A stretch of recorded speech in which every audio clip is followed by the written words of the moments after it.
My cultural activity focuses on the island nation of the Philippines. I am making pancit, a traditional Filipino dish. The best way to think about pancit is that it is basically the Filipino equivalent of pasta, as is the nation's classic noodle dish, and it comes in many different forms.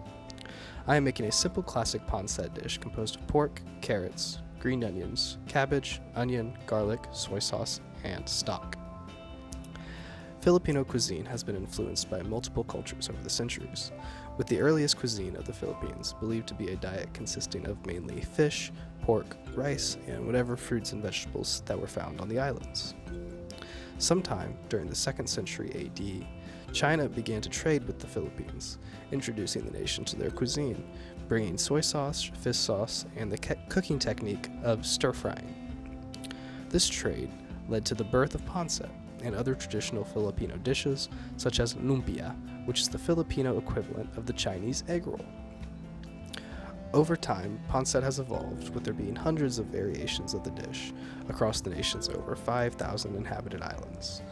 With all of this complexity, there are 8 variations of pancit that are the most famous. Pancit guisado is the first variation, and it is most similar to the dish I am making. And it is composed of rice noodles, a protein such as shrimp, chicken, or pork, and some combination of vegetables, with cabbage being often included in many forms of pancit, along with a soy sauce or a more spicy adobo-like sauce that would have been brought from Spanish colonizers around the 1500s. Pancit canton is another pancit variety that is similar to the Chinese lo mein and can be made with a variety of proteins and vegetables. The next is pancit palabok. This is a type of pancit that has more sauce than the typical pancit and is made most often with a shrimp sauce. This pancit is often topped with shrimp, pork, fried pork rinds, or hard-boiled eggs.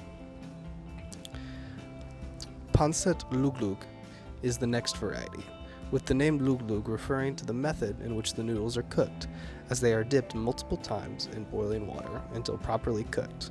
But besides that, it can be made with any proteins or vegetables of the cook's choice. The next variant is pancit lomi.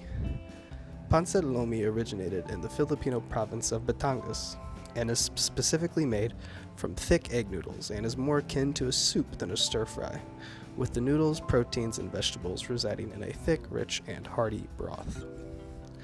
Next is pancit mami, which is similar to pancit lomi, but with a less rich broth and is more similar to a Western chicken noodle soup or a Japanese ramen.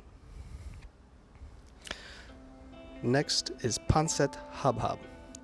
This pancit originates from the Filipino province of Quezon, and more specifically in the city of Lusban. And it is very similar to pancit guisado, the one more like the one I am making today, but the main difference is it uses a specific type of noodles that are called miki noodles, which are a variant of egg noodles. Next is pancit malabon. Pancit malabon is the last of the 8 notable varieties of pancit. This pancit originates from the city of Malabon, which is suggested in the name. What makes this variety unique is the inclusion of achiote, which is a spice derived from the seeds of the achiote tree. This tree is native to Latin America and was brought to the country by Spanish colonizers. And this dish can also be made with a variety of proteins, such as shrimp, fish, pork, chicken, etc. And, of course, can be made with a combination of different vegetables. At this point in the cooking process, all of our vegetables are now cut into bite-sized pieces. From here, we can begin to prepare the pork. I started by removing the fat caps of the pork to avoid large chunks of fat within the pancit stir-fry.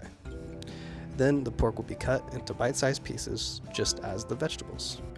Pork is a staple of many island cuisines, and it can be found in Indonesian cuisine, Filipino cuisine, and even Hawaiian cuisine.